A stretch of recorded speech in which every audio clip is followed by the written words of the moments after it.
देश भर में इस वक्त एक इंजेक्शन का नाम बार बार सामने आ रहा है। इसका नाम है रेमडेसिविर। हालत इतने खराब है कि इसकी ब्लैक मार्केटिंग तक हो रही है। जिन्हें जरूरत है वो हजारों रुपए देकर इसे खरीद रहे हैं। कमी से निपटने के लिए आज विदेश से 75,000 रेमडेसिविर इंजेक्शन लाए जा रहे हैं।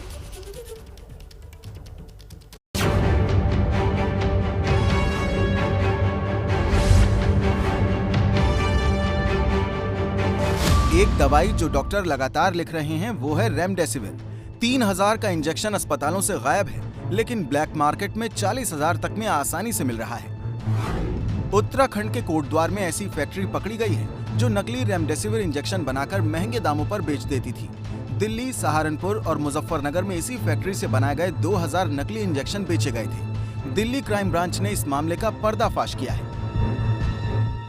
पुलिस की टीम को पता चला कि कोटद्वार के अंदर फेक रेमडेसिविर बनाई जा रही है और उसके बाद जब वहां पर छापा मारा गया तब एक आदित्य गौतम नाम के शख्स के बारे में पता चला और जब उसकी फैक्ट्री पर छापा मारा गया तो आप तस्वीरों में देख सकते हैं कि वहां से ये सब कुछ बरामदगी की गई है। ये खाली बॉटल्स हैं रेमडेसिविर की, ये आप देख सकते हैं, ये बॉटल के कैप है यहाँ पर और पूरा का पूरा जो सामान है कोटद्वार की उसी फैक्ट्री से बरामद किया गया है जहां से आदित्य गौतम नाम का वो शख्स जो कि फार्मा का काम करता है, उसकी दवाइयों की फैक्ट्री थी, उसे गिरफ्तार किया गया और पूरी चेन में 7 लोगों को गिरफ्तार किया गया है। गिरफ्तार किया गया एक शख्स ये सामने खड़ा हुआ है जो कि इस पूरे मामले के अंदर शामिल था। राहत की खबर यह है कि सरकार ने 4,50,000 रेमडेसिविर इंजेक्शनों के आयात को मंजूरी दे दी है, जिसकी 75,000 वायल आज ही भारत पहुंच रही हैं। इसके अलावा भारत में भी रेमडेसिविर के उत्पादन की क्षमता 38 लाख प्रति माह से बढ़ाकर 1 करोड़ 3 लाख प्रति माह कर दी गई है। यानी आने वाले वक्त में रेमडेसिविर की कमी नहीं होगी। लेकिन ऐसे केसों का क्या करेगी सरकार? दिल्ली से सटे नोएडा में एक डॉक्टर समेत 3 लोग पुलिस के हत्थे चढ़े हैं। डॉक्टर इमाम और उसके सहयोगी दिल्ली के अस्पतालों में रेमडेसिविर जारी करवाते थे और उन्हें 25 से 35,000 में बेचते थे। 3 व्यक्तियों को रेमडेसिविर की कालाबाजारी करते हुए 3 वायल्स के साथ गिरफ्तार किया गया। इसमें 3 व्यक्ति मुजीब, हमजा तथा डॉक्टर इमाम को गिरफ्तार किया गया है। डॉक्टर इमाम के माध्यम से ये ऐसे गैर ज़रूरतमंद पेशेंट से जिनकी आवश्यकता के उपरांत जो है उनके पास इंजेक्शन बच गए हों या उन्हें आवश्यकता ना हो, उनसे ये इंजेक्शन नॉर्मल रेट्स पर खरीदते थे और उससे जो है करीब 35,000 रुपये में मार्केट में बेचते थे और प्रॉफिट शेयर करते थे। बड़ा सवाल यह है कि जब अस्पताल वाले ही ब्लैक मार्केटिंग में उतर आएंगे तो भला मरीजों तक राहत कैसे पहुंचेगी? सरकारों को इसकी जवाबदेही का भी सिस्टम तैयार करना चाहिए।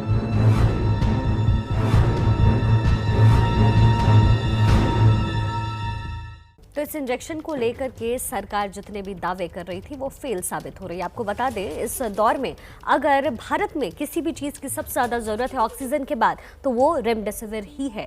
लेकिन आपको जानकर ये भी हैरानी होगी कि देश रेमडेसिविर इंजेक्शन में आत्मनिर्भर हो सकता है। अमृतसर की एक फैक्ट्री में रेमडेसिविर बनकर तैयार है। एक्सपोर्ट पर रोक लगी है, इसलिए इंजेक्शन फैक्ट्री में ही पड़े हैं। अगर इतनी ज़्यादा दिक्कत है तो फिर देश में बने रेमडेसिविर इंजेक्शन का इस्तेमाल आखिर क्यों नहीं किया जा रहा?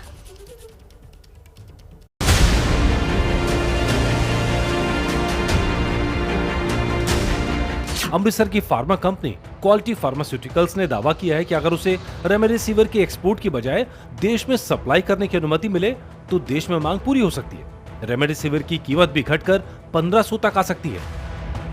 अगर सरकार चाहे तो हम सेवा करने को तैयार हैं। 1,500 रुपए में ये इंजेक्शन हम MRP लिखेंगे, 1,200 रुपए में होलसेलर को देंगे प्लस GST, और जो भी DGFD का जुर्माना होता है, कस्टम ड्यूटी का और पेनल्टी होती है, वो हम भर देंगे।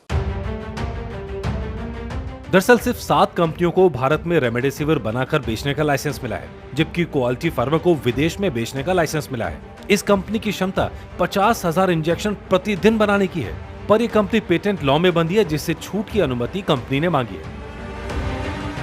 केंद्र सरकार को मैंने लिखा है कि अगर देश को रेमडेसिविर की जरूरत है तो उनको गिलेड का पेटेंट तोड़ना पड़ेगा और जो हम लोग बनाते हैं उसको लेने के लिए फॉर्म 10 को उन्हें एग्जम्प्ट करना पड़ेगा और रूल जो है 122E जिसके अंदर न्यू ड्रग की परमिशन दी जाती है, 4 साल बाद मिलती है, उसको भी आपको एग्जम्प्ट करना पड़ेगा, तभी हम लोग डोमेस्टिक माल बेच सकेंगे। अब गेंद सरकार के पाले में है। सरकार को फैसला करना है कि क्या करना है। क्या वो अंतर्राष्ट्रीय कानून को ज्यादा तवज्जो देगी या घरेलू माहौल को? हालांकि सरकार पहले ही रेमडेसिविर का उत्पादन बढ़ाने को मंजूरी दे चुकी है, लेकिन देश में बढ़ते केसों के कारण खपत भी बेहिसाब बढ़ रही है।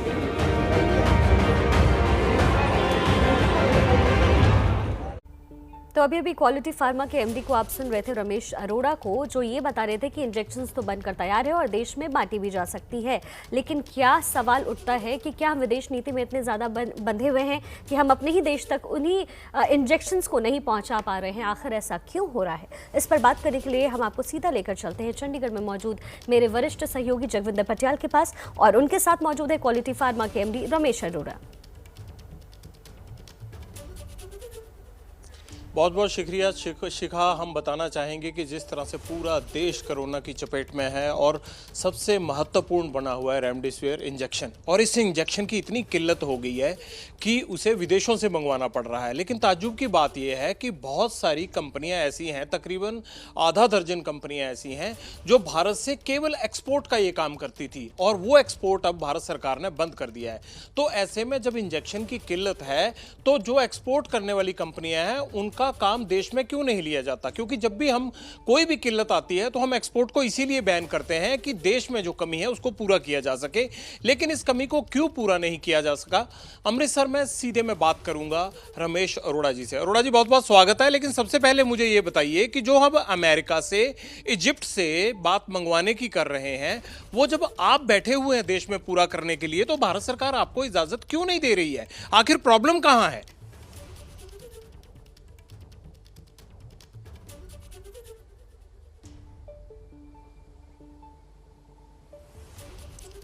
माफ़ कीजिएगा, तकनीकी खराबी की वजह से हमारा संपर्क नहीं हो पा रहा है अरोड़ा साहब से।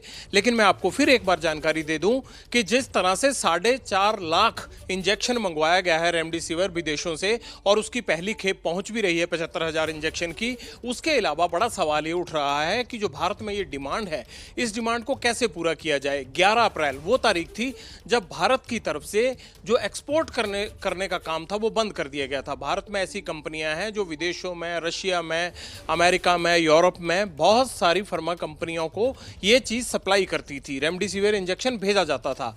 लेकिन 11 अप्रैल को भारत सरकार ने इस पर प्रतिबंध लगा दिया, क्योंकि भारत में कोरोना के केसेस बढ़ने के बाद लगातार इस इंजेक्शन की डिमांड बढ़ी, और डिमांड बढ़ने के बाद कालाबाजारी बढ़ी। और कालाबाजारी में हो ये रहा है कि 1500 से 2500 रुपए में आने वाला ये इंजेक्शन अब जो है 20 से 40 हजार प्रति इंजेक्शन के हिसाब से मरीजों को मिल रहा है। और इसकी कालाबाजारी को रोकने के लिए भारत सरकार और अलग अलग राज्यों की पुलिस छापेमारी और तमाम प्रयास कर रही है।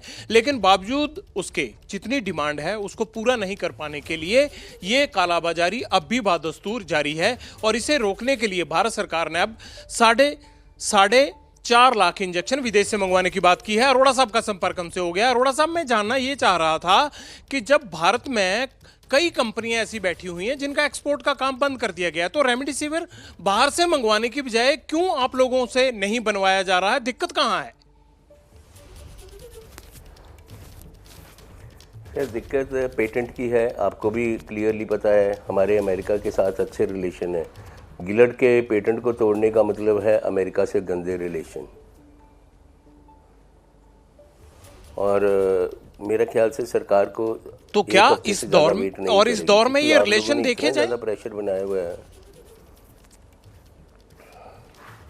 सर, एक हफ्ता तो देखने पड़ेंगे ना वो रिलेशन, एक हफ्ता देखने पड़ेंगे। हमने कल कस्टम को माल भेजा था, उनको लेटर लिखी थी, सारे पॉइंट्स लिखे थे कि एक्सपोर्ट को मत रोको। आपको दूसरे देशों से भी तो इंपोर्ट आ ही रहे हैं ना, दूसरे देशों से मदद मिल रही है, तो दूसरे देशों को माल बेचने से क्यों रोक रहे हो हमें?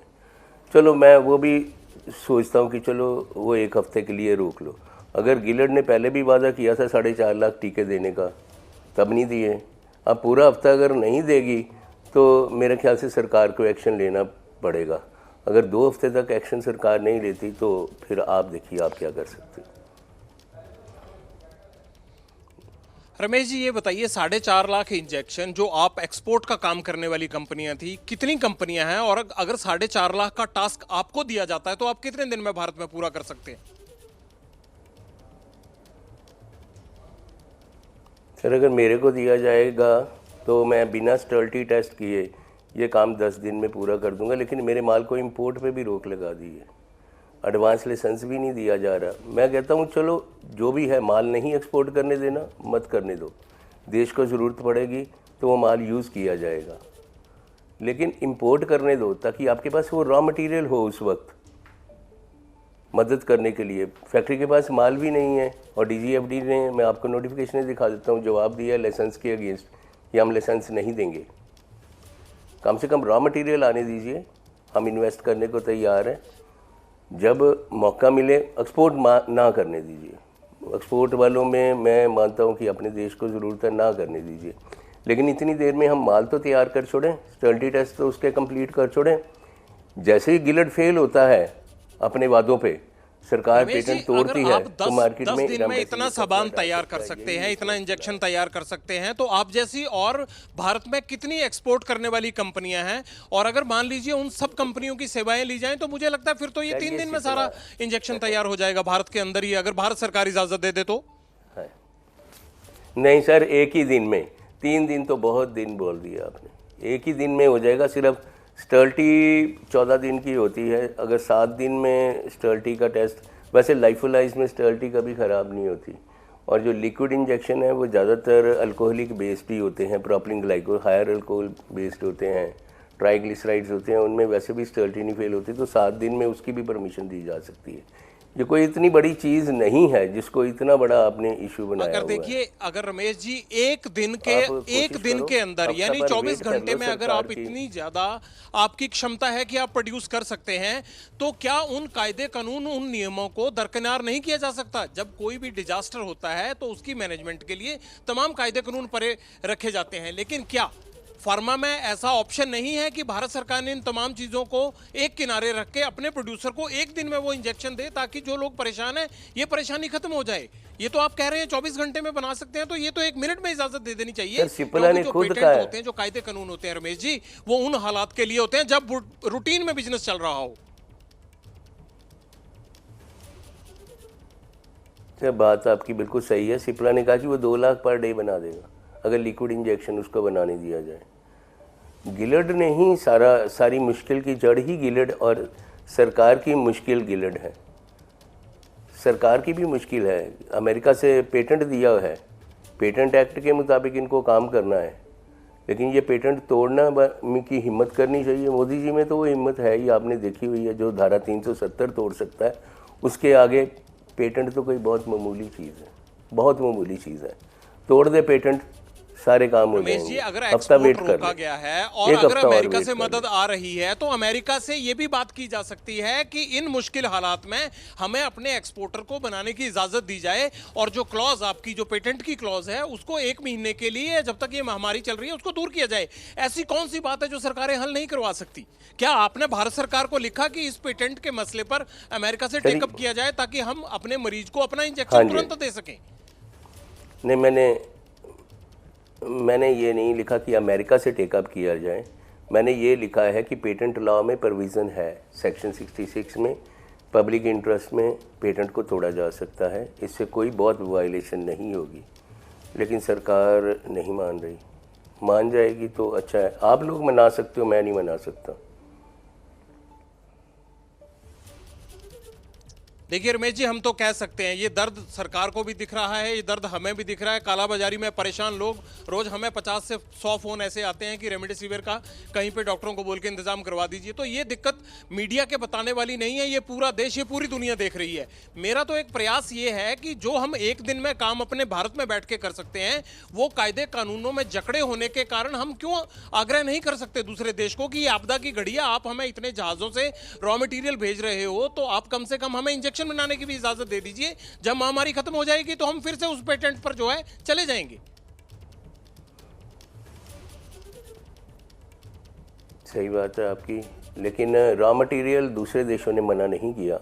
इस देश ने एडवांस लाइसेंस देना बंद कर दिया रेमडेसिविर का, दूसरे देशों ने कभी कुछ नहीं बंद किया। आप दूसरे देशों को न बोलो, हमारी कंपनी नेपाल से आप ये बताइए रमेश जी कि अगर ये इंजेक्शन हमारे देश में मिल जाता है तो हमारे मरीज को ये इंजेक्शन कितने में कॉस्ट करेगा और कितने घंटे के अंदर हमारे बाजार में जो रेमडेसिविर की किल्लत है वो खत्म हो जाएगी?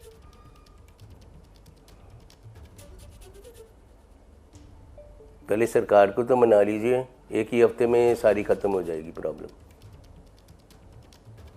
सारी जगह तक माल पहुंच जाएगा। हो सकता है कि अगर स्पेशल गाड़ियां चले जाएंगी, सरकार भी इस बात को लेकर जाग जाए। मेरी तो ये हाथ जोड़ के मोदी जी से बेनती है कि देश को बचा लो और इस पेटेंट को तोड़ दो, आज ही तोड़ दो। आपसे भी यही बेनती है।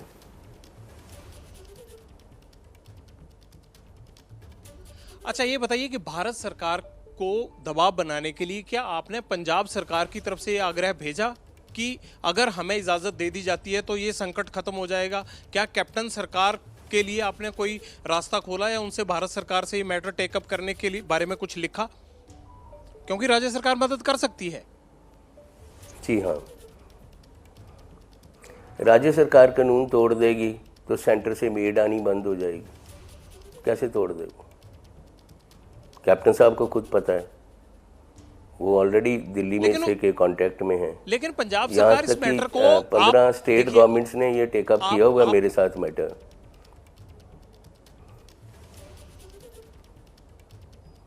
कोई जवाब आया?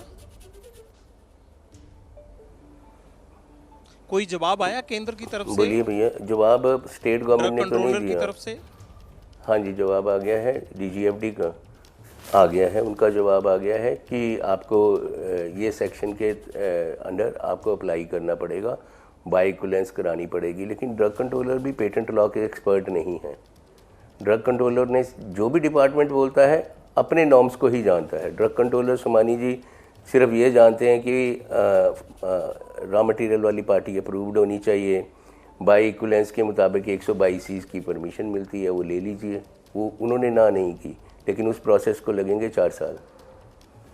उन्होंने ये मना नहीं किया मेरे को कि मैं नहीं दे सकता। यानी एक दिन का काम करने के लिए 4 साल का प्रोसीजर पूरा करना पड़ेगा। हाँ जी, वो करना पड़ेगा। एडवांस लाइसेंस में ही इसका प्रोविज़न था और दूसरा लॉ पेटेंट लॉ था। आप देखो, आप पेटेंट लॉ को ही तोड़वाइए। मैं सच्ची बोलता हूँ, आप पेटेंट लॉ को सरकार के ऊपर प्रेशर डाल के 1 हफ्ते की गिलट को मोहलत दे दीजिए। 1 हफ्ते में जो भी होगा देखी जाएगी। गिलट को 1 हफ्ते की मोहलत दो, अगर उनका माल नहीं आया तो सरकार के ऊपर घर चले जाओ आप और उससे पेटेंट तोड़वा दो। और ये मैं नहीं कहता कि पार्लियामेंट का कोई भी आदमी आपके साथ नहीं है। स्पेशल केसेस में जैसे एक्सपोर्ट ड्यूटी एग्जम्प्ट कर रही है, क्या उसी तरह से आपको एग्जम्प्ट नहीं किया जा सकता 1 महीने, 1 हफ्ते, 2 महीने के लिए? क्या भारत सरकार के पास ये रियायत कानूनन है या नहीं है? सर पहली बात तो जो एक्सपोर्ट ड्यूटी एग्जम्प्ट है गिलट के माल के आने के ऊपर है। जो 4.5 लाख टीका आएगा उसकी ड्यूटी एग्जम्प्ट है। सरकार से पहले गिलट वादा करती है कि 4.5 लाख टीका दूंगी, बाद में बोलती है कि आपके इधर तो ड्यूटी लगती है। सरकार ने ड्यूटी भी माफ़ कर दी उनका कहना मान के। फिर रॉ मटेरियल पे लगती है, सरकार ने वो भी माफ़ कर दी। अब गिलट अपना कोई वादा पूरा ही नहीं कर रही। माल तो दे, लोगों की जान तो बचे। ना माल देना है, ना झूठे वादे करने हैं। अंग्रेज़ है वो नहीं कभी साथ देते किसी का। और इस अंग्रेजों से बचो आप, इनसे इतने आप जिस तरह से बता रहे हैं और जिस तरह से मैं दर्शकों को कहना चाहूंगा कि भारत सरकार चाहे तो इस महामारी के दौर में इस सारे संकट को 48 घंटे के अंदर अंदर हल कर सकती है और 24 घंटे के अंदर अंदर ये कंपनियां जो डिमांड है वो मार्केट की पूरी कर सकती हैं। लेकिन कायदे कानून और पेटेंट में फंसे होने के कारण ये दिक्कत आ रही है। बहुत बहुत शुक्रिया रमेश जी आपका तमाम जानकारी देने के लिए। और हम जैसा सुन रहे थे आपको वैसी उम्मीद करते हैं कि भारत सरकार इस मसले को हल करेगी और ये किल्लत खत्म होगी जरूर।